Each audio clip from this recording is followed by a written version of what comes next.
Rowdy star Vijay Devarakonda ప్రస్తుతం వరుసపెట్టి సినిమాలు చేస్తూ బిజీగా ఉన్నాడు. ఇప్పటికే ఆయన తన కెరియర్ లోని 12వ చిత్రాన్ని తెరకెక్కిస్తున్నాడు. ఈ సినిమా కోసం విజయ్ దేవరకొండ సరికొత్త లుక్ లోకి మారిన సంగతి తెలిసిందే. దర్శకుడు గౌతమ్ తిన్ననూరి డైరెక్షన్ లో వస్తున్న ఈ సినిమా షూటింగ్ ఇప్పటికే కొంతమేర జరుగుతుంది. ఈ షెడ్యూల్ ని కేరళలోని కొన్ని వింటేజ్ ప్రాంతాల్లో చిత్రీకరిస్తున్నారు. కాగా ఇప్పుడు మళ్లీ ఈ సినిమా షూటింగ్ తిరిగి స్టార్ట్ చేసినట్లుగా తెలుస్తోంది.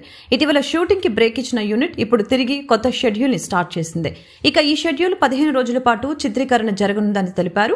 ఈ షెడ్యూల్ హీరో విజయ్ దేవరకొండ కూడా జాయిన్ అవుతారని చిత్ర యూనిట్ చెబుతోంది.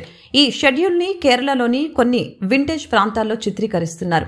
ఈ సినిమా కోసం విజయ్ దేవరకొండ సరికొత్త లుక్ లోకి మారిన సంగతి తెలిసిందే. ఈ సినిమా షూటింగ్ ని నవంబర్ చివరి నాటికే ముగించేయాలని మేకర్స్ భావిస్తున్నారు. వీలైనంత త్వరలో ఈ సినిమాను రిలీజ్ చేయాలని వారు ప్రయత్నిస్తున్నారు.